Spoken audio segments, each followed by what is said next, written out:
മുഹമ്മദ് മുസ്തഫ സല്ലല്ലാഹു അലൈഹി വസല്ലമ തങ്ങളുടെ പ്രിയപ്പെട്ട പത്നി ആയിഷ റളിയല്ലാഹു അൻഹ അവർക്ക് ഒരു നല്ല ചാൻസ് കൊടുത്തപ്പോൾ, ചോദിക്കാനുള്ളത് നീ ചോദിച്ചോ എന്ന് പറഞ്ഞപ്പോൾ, എനിക്കൊരവസരം തരണം, ഞാനൊന്ന് ഉപ്പാനോട് പോയി ചോദിച്ചിട്ട് വരട്ടെ. നബി സല്ലല്ലാഹു അലൈഹി വസല്ലമ തങ്ങൾ പറഞ്ഞു, നീ പോയി ചോദിച്ച, കാരണം ഉപ്പ എന്ന് പറയുന്നത് നിന്നേക്കാൾ കൂടുതൽ ഞാനുമായി ബന്ധമുള്ള നല്ല മനസ്സിൻ്റെ ഉടമയല്ലേ.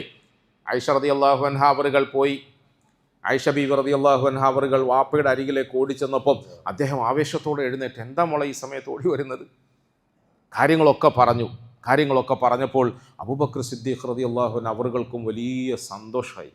ഇങ്ങനൊരു ചാൻസ്, സംഗതി മകൾ ത്രൂ ആണെങ്കിലും ഹബീബായ മുത്ത് സല്ലല്ലാഹു അലൈഹി വസല്ലമയിൽ നിന്നും നല്ലൊരു ഓഫർ നമുക്ക് വരികയല്ലേ, നമ്മുടെ കുടുംബത്തിലേക്ക് വരികയല്ലേ, ഭയങ്കര സന്തോഷം. അദ്ദേഹം പറഞ്ഞു, മോളെ നീ എന്ത് ചോദിക്കണമെന്നല്ലേ അന്വേഷിക്കുന്നത്? വാപ്പാടെ അഭിപ്രായത്തിൽ നീ ഒരു കാര്യം ചെയ്യണം, റസൂൽ സല്ലല്ലാഹു അലൈഹി വസല്ലമ തങ്ങളോട് ചോദിക്കണം, മിഅ്റാജിൻ്റെ രാത്രിയിൽ അള്ളാഹുവിങ്കിലേക്കുള്ള പ്രയാണത്തിൽ അവസാനം സുമ്മ ദനാ ഫതദല്ല ഫകാന ഖാബ ഖൗസൈനി ഔ അദ്നാ ഫഔഹാ ഇലാ അബ്ദിഹി മാ ഔഹാ.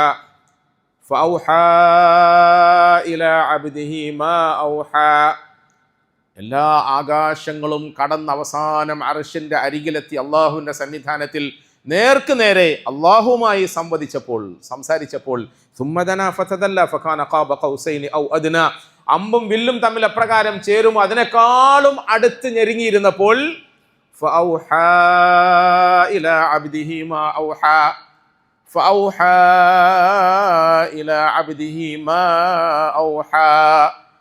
തൻ്റെ ഏറ്റവും പ്രിയങ്കരനായ അടിമയിലേക്ക് അള്ളാഹുവിൻ്റെ ഭാഗത്തു നിന്നും അതീവ രഹസ്യ സ്വഭാവത്തോടു കൂടി ചില കാര്യങ്ങൾ വഹി അറിയിച്ചു. അതെന്താന്നുള്ളത് ഇപ്പോഴും നമുക്കാർക്കും അറിയില്ല. എന്താണെന്നുള്ളത് നമുക്ക് ആർക്കും അറിയില്ല. ഔഹാ ഇലാ അബ്ദിഹി മാ ഔഹാ, എന്തോ ചിലത് അള്ളാഹു അവൻ്റെ ഭാഗത്തു നിന്ന് അഷ്റഫുൽ ഖൽഖ് സല്ലല്ലാഹു അലൈഹി വസല്ലമ തങ്ങൾക്ക് മാത്രമായി ബോധനം നൽകി, വഹി അറിയിച്ചു. മോളെ ഈ ചാൻസ് ഉപയോഗപ്പെടുത്തിയിട്ട് നീ അള്ളാഹിൻ്റെ റസൂലിനോട് ചോദിക്കണം, ആ വഹിയിൽ അള്ളാഹു അറിയിച്ച അതീവ രഹസ്യമായ എന്നാൽ മുത്തുരത്നം പോലെ വിലപ്പെട്ട അമൂല്യമായ ആ അറിവിൽ നിന്നും എന്തെങ്കിലും ഒന്ന് എനിക്ക് തരിക എന്നാവശ്യപ്പെട്ടാൽ മതി. സുബ്ഹാനല്ലാഹ്, എത്ര നല്ല വാപ്പ അല്ലേ. അള്ളാഹു അവർക്കൊക്കെ നല്ല പ്രതിഫലം നൽകി അനുഗ്രഹിക്കുമാറാകട്ടെ. ആ മഹാത്മാക്കളോടൊപ്പം സാധുക്കളായ നമ്മളെയും നമ്മുടെ മക്കളെയും ഭാര്യ കുടുംബത്തെയും ഒക്കെ അള്ളാഹു ചേർത്ത് അനുഗ്രഹിക്കുമാറാകട്ടെ. എത്ര നല്ല വാപ്പ അല്ലേ. ഇത് ഞാൻ എന്തിനാ അതൊക്കെ പറയുന്നത്? ഒരു ഭാര്യയും ഭർത്താവും തമ്മിലുള്ള സ്വകാര്യ സംഭാഷണത്തിൽ ഓഫറാണ്. അതെങ്ങനെ ഞാൻ സാധിച്ചെടുക്കണമെന്ന് അന്വേഷിക്കാൻ വേണ്ടിയിട്ട് മോള് വാപ്പാൻ്റെ അടുത്ത് വന്ന് ചോദിക്കുകയാണ്. വാപ്പ ആ നല്ല ചാൻസിനെ ഉപയോഗപ്പെടുത്താൻ വേണ്ടിയിട്ട് തെരഞ്ഞെടുത്ത മാർഗം എന്താണ്? എന്തുകൊണ്ടാണ് സഹാബാക്കൾ ഇന്നും ലോകത്തിലെ ഏറ്റവും മഹാത്മാക്കളായ ആത്മാവിൻ്റെ ഉടമകളായത്? റളിയല്ലാഹു അൻഹും വറദു അൻഹു എന്നവരെ കുറിച്ചിട്ട് അള്ളാഹു പറയുകയും ഞാനും നിങ്ങളും ഇന്ന് അതേറ്റു പറയുകയും ചെയ്യുന്നത് എന്തുകൊണ്ടാണ് പ്രിയപ്പെട്ടവരെ? വേറൊന്നും നമുക്ക് വേണ്ട. മുഴുപട്ടിണിയിൽ കഴിയുന്ന കുടിലിൽ നിന്നാണ് ആയിഷ റളിയല്ലാഹു അൻഹ അവറുകൾ ഇറങ്ങിയിട്ട് അതിനേക്കാളും കൊടും പട്ടിണിയിൽ കഴിയുന്ന, ഉടുക്കാൻ തുണിയില്ലാതെ ചാക്ക് പുതച്ചു പോയ സിദ്ദീഖുൽ അക്ബർ എന്ന വാപ്പയോട് ഈ ചോദ്യം ചോദിക്കുന്നത്. അള്ളാഹു സുബ്ഹാനഹു വ തആല മനസ്സിലാക്കാൻ നമുക്ക് തൗഫീഖ് തരുമാറാകട്ടെ. വീടും കൂടും മറ്റുമൊക്കെ ഒലിച്ചുപോയ ആളുകൾക്ക് വേണ്ടിയിട്ട് ധനസഹായം ഏർപ്പെടുത്തുകയും അവർക്ക് വേണ്ടി കുറച്ച് വീടുകൾ വെച്ച് വിളമ്പുകയും ചെയ്യുമ്പോൾ നമ്മൾ എത്രയേറെ കൊട്ടിഘോഷിക്കുന്നു.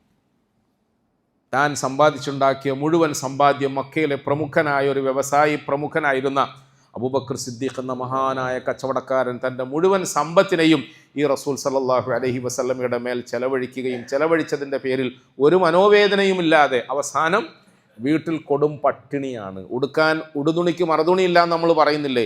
ഉടുതുണിക്ക് മറുതുണിയല്ല, ഉടുതുണിക്ക് മറുതുണിയില്ല എന്ന് പറയുന്നത് സിദ്ദീഖുൽ അക്ബർ അല്ലാത്ത മറ്റാളുകളുടെ ദാരിദ്ര്യത്തെ ഉപമിക്കാനാണെങ്കിൽ സിദ്ദീഖുൽ അക്ബർ റളിയല്ലാഹു അൻഹു അവരുടെ ദാരിദ്ര്യം ഉടുതുണിയില്ല എന്നുള്ളതാണ്. ഉടുതുണിയില്ല. അള്ളാഹു മനസ്സിലാക്കാൻ നമുക്ക് തൗഫീഖ് തരുമാറാകട്ടെ. പക്ഷേ ആ വേളയിൽ ഒരു വാപ്പ ചോദിക്കാൻ പറയുന്നത്, ഞാൻ നേരത്തെ പറഞ്ഞു, ഞാൻ വെറുതെ പറഞ്ഞതല്ല. റസൂലുള്ളാഹി സ്വല്ലല്ലാഹു അലൈഹി വസല്ലമ തങ്ങളെക്കുറിച്ചിട്ട് ചരിത്രം ശരിക്കും വായിക്കാൻ ശ്രമിച്ചാൽ അവിടുന്ന് വഫാത്താകുമ്പോൾ അവിടുത്തേക്ക് അവകാശപ്പെട്ടതായി തങ്ങളുടെ പേരിൽ പ്രമാണം ചെയ്യപ്പെട്ട 500-ലേറെ തോട്ടങ്ങൾ ഉണ്ടായിരുന്നു എന്നതൊരു ചരിത്ര സത്യമാണ്. ഇനി പറയുന്ന നോക്കാനുള്ള ശ്രദ്ധിച്ച് മനസ്സിലാക്കണം. കാരണം എന്താ? ഇസ്ലാമിക ശരീഅത്തിന്റെ നിയമപ്രകാരം യുദ്ധം വിജയിക്കുമ്പോൾ അതിൽ ഗനീമത്ത് സ്വത്തായി കിട്ടുന്ന സമ്പത്തിനെ എങ്ങനെ വിഭജിക്കണം എന്നൊരു ഹിസാബുണ്ട്, ഒരു കണക്കുണ്ട്. ആ കണക്ക് പ്രകാരം വഅലമൂ അന്നമാ ഗനിംതും മിൻ ഷൈഇൻ ഫഅന്ന ലില്ലാഹി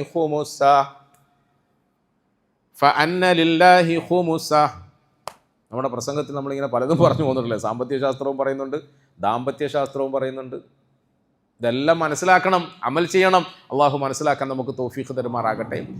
ഖുമുസുൽ ഖുമുസ് എന്ന് പറയുന്ന ഒരു ഓഹരി എല്ലാ യുദ്ധാർജിത മുതലിൽ നിന്നും അഷ്റഫുൽ ഖൽഖ് സല്ലല്ലാഹു അലൈഹി വസല്ലമ തങ്ങൾക്ക് ന്യായമായ നിലയിൽ വരും. ആരുടെ ഓശാരമൊന്നുമല്ല, അത് പൊതു ഖജനാവിൽ നിന്നും കൈയിട്ട് വാരുന്നതല്ല. അത് പാവങ്ങൾക്ക് കൊടുക്കാൻ വേണ്ടിയിട്ട് പിരിവെടുത്തിട്ട് അവനവൻ്റെ കീശ വീർപ്പിക്കാൻ വേണ്ടി ഉപയോഗപ്പെടുത്തിയതുമല്ല.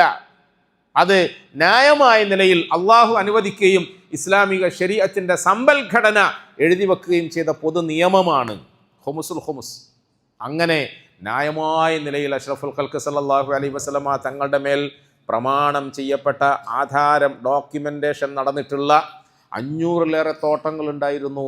അതാ നേരത്തെ പറഞ്ഞത്.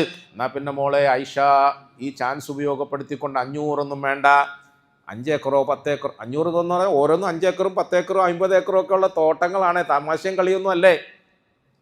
അതിൽ ഏതെങ്കിലും ഒന്നിങ്ങ് താ എന്ന് പറയുന്നതിന് പകരം മുഹമ്മദ് മുസ്തഫ സല്ലല്ലാഹു അലൈഹി വസല്ലമ തങ്ങളോടൊപ്പം ഇത്രയും കാലം സഹവസിച്ചതിൻ്റെ സൽഗുണം അബൂബക്കർ സിദ്ദീഖ് റളിയല്ലാഹു അൻഹു അവർ പ്രകടിപ്പിച്ചു. അത് ഏറ്റു പറയാൻ സന്മനസ്സുണ്ടായിരുന്ന പ്രിയതമേ ഐഷ ബീവി റളിയല്ലാഹു അൻഹ അവർ അതീവ സന്തോഷത്തോടു കൂടി തിരിച്ചോടി വന്നു. അങ്ങനെ സന്തോഷത്തിൻ്റെ അണക്കലുമായി കഥക്കുമായി തന്നു. റസൂൽ സല്ലല്ലാഹു അലൈഹി വസല്ലം തങ്ങൾ ഐഷ ചോദിച്ചോ? ആ ചോദിച്ചു. എന്തു പറഞ്ഞു? നിനക്ക് എന്താ വേണ്ടത്? ചോദിച്ചോളൂ. ഐഷ റളിയല്ലാഹു അൻഹ അവർ അതബോടെ മര്യാദയോടെ അരികിലിരുന്ന് ആ സ്നേഹം നഷ്ടപ്പെട്ടു പോകാതെ വീണ്ടും അതിനെ ആവർത്തിപ്പിക്കാൻ നിർബന്ധിതനാക്കി. എന്നിട്ട് പറഞ്ഞു, യാ റസൂലല്ലാഹ്, വേറൊന്നും വേണ്ട. ഔഹാ ഇലാ അബ്ദിഹി മാ ഔഹാ. അന്ന് അതീവ രഹസ്യമായി അങ്ങേക്ക് അള്ളാഹു നൽകിയ ബോധനത്തിൽ നിന്നും അറിവിൽ നിന്നും എന്തെങ്കിലും ഒന്ന് എനിക്ക് തരണം, വേറൊന്നുമില്ല. ചരിത്രകാരന്മാർ പറയുന്നുണ്ട്, സത്യത്തിൽ റസൂൽ സല്ലല്ലാഹു അലൈഹി വസല്ലമ തങ്ങളൊന്ന് പരങ്ങി. എന്താ കാരണം? വാഗ്ദാനം ചെയ്തു പോലെ നീ എന്ത് ചോദിച്ചാലും തരുമെന്ന്. കൊടുക്കണ്ടേ? ഇതെങ്ങനെ കൊടുക്കുക?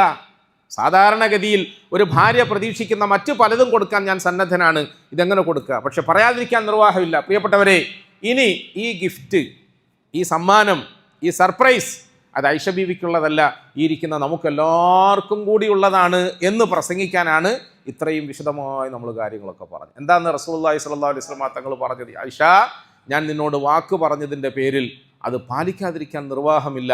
അള്ളാഹു എനിക്ക് അന്ന് പ്രത്യേകമായി വഹി അറിയിച്ചതിൽ നിന്നും ഒരു കാര്യം ഞാൻ നിനക്ക് പറഞ്ഞുതരാം. അപ്പോൾ സ്നേഹത്തോടെ, ജിജ്ഞാസയോടെ, ആകാംക്ഷയോടെ ഇങ്ങനെ കാത് കൂർപ്പിച്ചിരുന്നു റസൂലിൻ്റെ ഭാര്യ സല്ലല്ലാഹു അലൈഹി വസല്ലം ഐഷ ബീവി റളിയല്ലാഹു അൻഹ.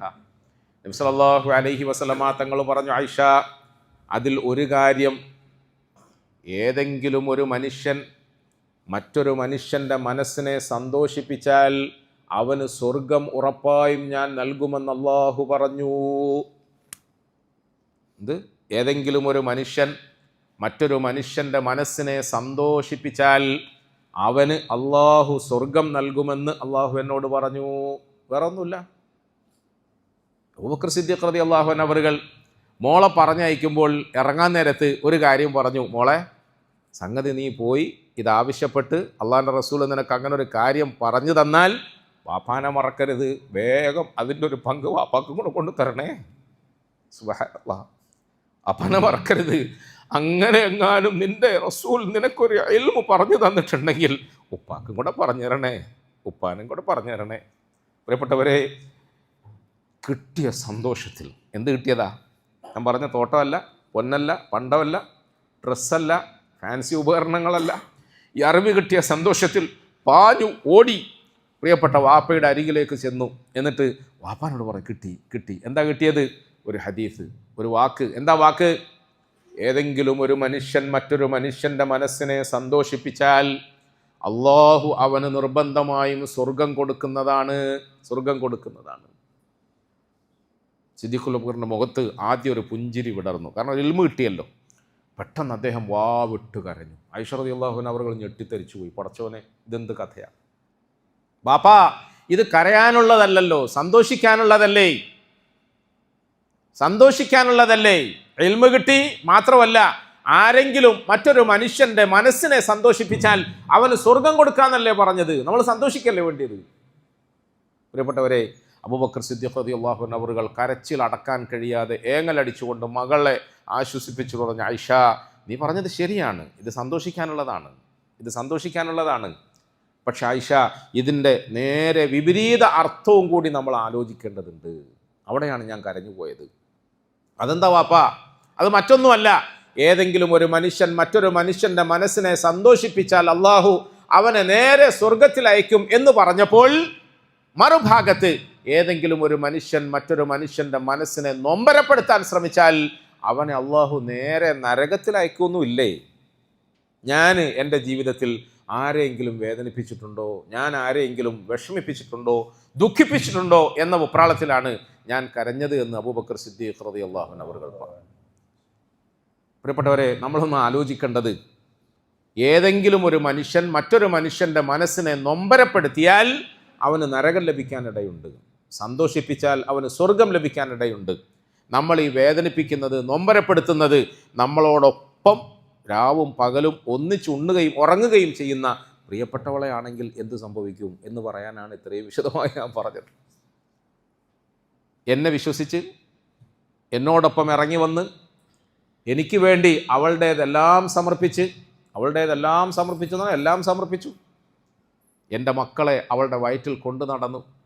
എൻ്റെ മക്കൾക്ക് അവൾ പാല് കൊടുത്തു, മുലയൂട്ടി, പോറ്റി വളർത്തി. അന്നൊരു ദിവസം നമ്മൾ പറഞ്ഞതുപോലെ, ഞാൻ രാത്രിയിൽ കിടന്നുറങ്ങുമ്പോൾ അരികിൽ കുഞ്ഞ് കരഞ്ഞാൽ ആ കുഞ്ഞിനെ ഞാനൊന്നെടുത്ത് പുറത്തേക്ക് പോകുന്നതിന് പകരം അരികിൽ കിടക്കുന്ന എൻ്റെ പ്രിയതമ്മയെ ഞാൻ തട്ടി ഉണർത്തിയിട്ട് ഓള തലയിൽ വെച്ച് കൊടുക്കുക, എന്നിട്ട് ഞാൻ സുഖമായി തിരിഞ്ഞടക്കാം. കരച്ചിൽ കൂടിയാൽ പിന്നെ നമ്മുടെ ഭാഗത്ത് നിന്ന് ഒരു ഓർഡർ വരും, ഒരു ശബ്ദം, ഒരു ആക്രോശം, പോ അപ്പുറത്ത്, വാതിൽ കുറ്റിയെടു, പോയി. ആരാ പോയത്? എൻ്റെ ഏറ്റവും പ്രിയപ്പെട്ട കുഞ്ഞും എൻ്റെ ഏറ്റവും പ്രിയപ്പെട്ട ഭാര്യയും. എന്തിനു വേണ്ടി? എൻ്റെ ഒരു രാത്രിയിൽ ഉറക്കം കെടുത്താൻ ഞാൻ അനുവദിക്കൂല. ഇങ്ങനെ എനിക്ക് വേണ്ടി എല്ലാം സമർപ്പിച്ച എൻ്റെ പ്രിയപ്പെട്ടവളെ ഞാൻ മനസ്സ് വേദനിപ്പിച്ചാൽ എന്ത് സംഭവിക്കും?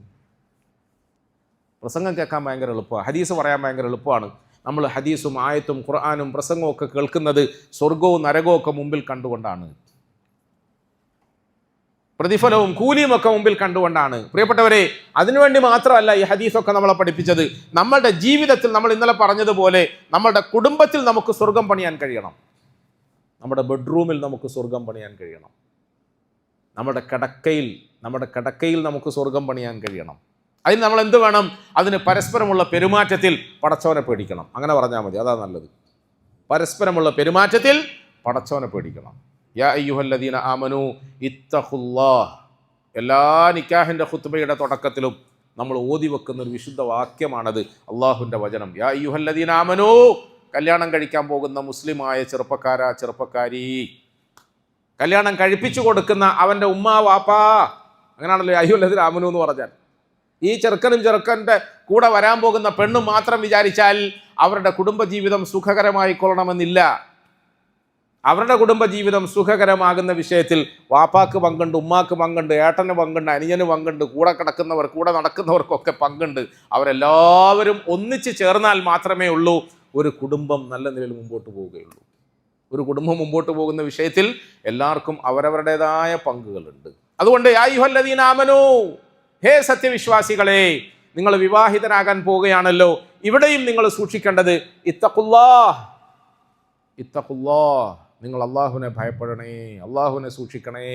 അള്ളാഹു കാണുന്നു എന്ന ബോധം വേണേ, വഖൂലു ഖൗലൻ സദീദ.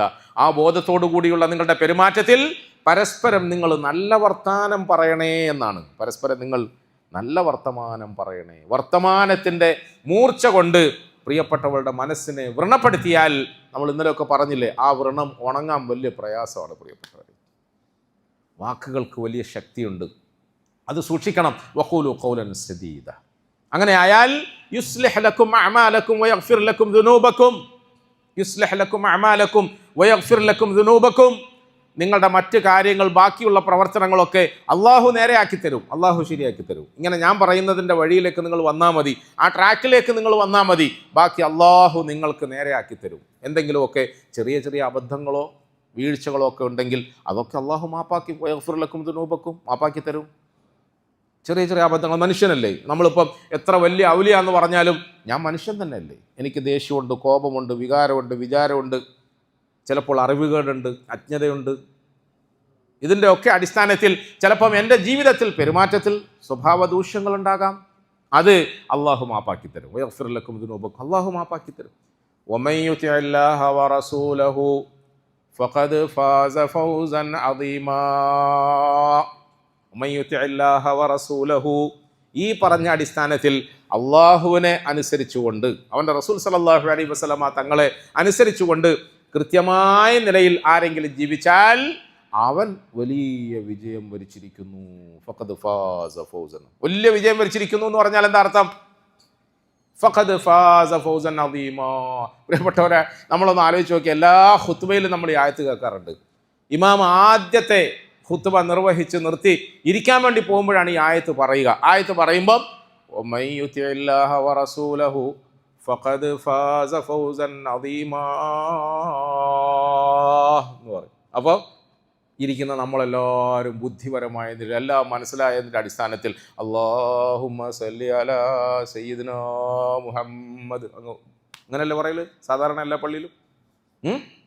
അങ്ങനെയാണല്ലോ. ഞാൻ 16 കൊല്ലം ഇവിടെ കുത്തുബ ഓതി. എൻ്റെ 16 കൊല്ലത്തെ കുത്തുബയിലും എന്നെ കേൾക്കാൻ വന്ന 90% ആളുകൾ തന്നെ പറഞ്ഞത്. ഇതല്ലാത്ത മറ്റു പള്ളികളിൽ മൊത്തം കണ്ണൂരിൽ ഞാൻ 32 കൊല്ലമായി ഖുർആൻ കുത്തുബ ഓതുന്നു. അവിടെയൊക്കെ ഞാൻ ഇതാണ് അധികം കേൾക്കുന്നത്. എന്താ കാര്യം? ഈ ഇരിക്കുന്ന നമുക്കൊന്നും ഇപ്പോൾ നമ്മളോട് നമ്മുടെ റബ്ബ് പറയുന്നത് എന്താണെന്ന് വ്യക്തമായി ബോധ്യപ്പെട്ടില്ല.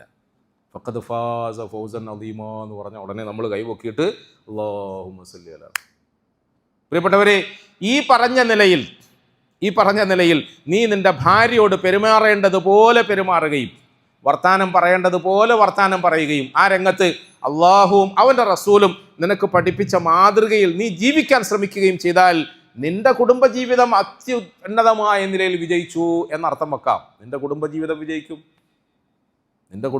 വിജയിക്കും, നിന്റെ ഭാര്യാഭർത്തൃ ബന്ധം വിജയിക്കും. അതുപോലെ ബാക്കിയുള്ള എല്ലാ രംഗങ്ങളിലും ഈ പറഞ്ഞ തത്വത്തിൻ്റെ അടിസ്ഥാനത്തിൽ നിന്റെ ജീവിതത്തെ നീ ചിട്ടപ്പെടുത്താൻ ശ്രമിച്ചാൽ അവിടെയൊക്കെ വണ്ണമായ വിജയം നിനക്ക് കിട്ടുക തന്നെ ചെയ്യും. അള്ളാഹു നമുക്കതൊക്കെ ലഭിക്കാനുള്ള സൗഭാഗ്യം നൽകി അനുഗ്രഹിക്കുമാറാകട്ടെ. പ്രിയപ്പെട്ടവരെ, നമ്മളുടെ കുടുംബജീവിതത്തിൽ, വ്യക്തിജീവിതം, കുടുംബജീവിതം, സാമൂഹിക ജീവിതം, രാഷ്ട്രീയ രംഗം, എല്ലാ രംഗവും ഇസ്ലാമികമാക്കണം. അതിനാണ് നമ്മളിങ്ങനെ തഅലീമ് കേൾക്കുന്നത്. നമ്മുടെ കുടുംബജീവിതത്തിൽ നമ്മൾ ശ്രദ്ധിക്കേണ്ട വളരെ പ്രധാനപ്പെട്ട ഒരുപാട് സംഗതികളുണ്ട്. എല്ലാം ഒന്നും നമുക്ക് പറഞ്ഞു തീർക്കാൻ കഴിയില്ല. ഞാൻ പറഞ്ഞല്ലോ, ചിലപ്പോൾ ഒരു ഭാര്യയും ഭർത്താവും മാത്രം വിചാരിച്ചാൽ കാര്യങ്ങൾ നേരെ ആവില്ല. ചിലപ്പം അവർ തമ്മിൽ നല്ല സ്നേഹമായിരിക്കും, നല്ല ബന്ധമായിരിക്കും. പക്ഷേ അവിടെ വിലങ്ങുതടിയായി വരുന്നത് സ്വന്തം ഉമ്മയായിരിക്കും, സ്വന്തം ഉപ്പയായിരിക്കും, സ്വന്തം കാരണവന്മാരായിരിക്കും, ആങ്ങളമാരായിരിക്കും. ഞാൻ പറയുന്നത് പ്രകാരം ഓളെ നീ തലാക്ക് ചൊല്ലിയിട്ടില്ലെങ്കിൽ ഈ തോക്ക് കൊണ്ട് ഓനെ ഞാൻ കത്തിച്ചു കളയുമെന്ന് പറയാം. ആരാ? സ്വന്തം കാരണവർ. ആരോടാ പറയുന്നത്? എന്നോട്. അതായത് നേരത്തെ പറയും, ഇതൊക്കെ റവാഹുൽ ബുഖാരിയാണ്. ഞാൻ നേരിട്ട് സാക്ഷിയാകുന്ന വിഷയങ്ങൾ മാത്രമേ നിങ്ങളോട് പറയാറുള്ളൂ. അല്ലാതെ സനദ് ലൈഫായ വിഷയങ്ങളൊന്നും ഞാൻ പറയാറില്ല. കാരണം നിങ്ങൾ ആരെങ്കിലും എന്നെ ചോദ്യം ചെയ്താൽ എനിക്ക് പറയാൻ കഴിയുന്നുണ്ട്. നമ്മുടെ ഇടയിൽ പരസ്പര ബന്ധത്തിൽ മറ്റുള്ളവരിൽ നിന്നും ഉണ്ടാകാൻ സാധ്യതയുള്ള കടന്നുകയറ്റത്തെ എപ്പോഴും ശ്രദ്ധിക്കണം. അത് മാതാപിതാക്കളും മുതിർന്നവരും ഒക്കെ മറുഭാഗത്ത് നമ്മളുടെ പ്രിയപ്പെട്ട മക്കൾക്ക് വേണ്ടിയിട്ട് നമ്മൾ തിരഞ്ഞെടുത്ത ബന്ധം, നമ്മൾ ഉണ്ടാക്കി കൊടുത്ത ബന്ധം, അവർ സുഖമായി ജീവിച്ചോട്ടെ, നമ്മളെന്തിനാ അതിൻ്റെ ഇടയിൽ കൈയിട്ട് വരാൻ പോകുന്നത്?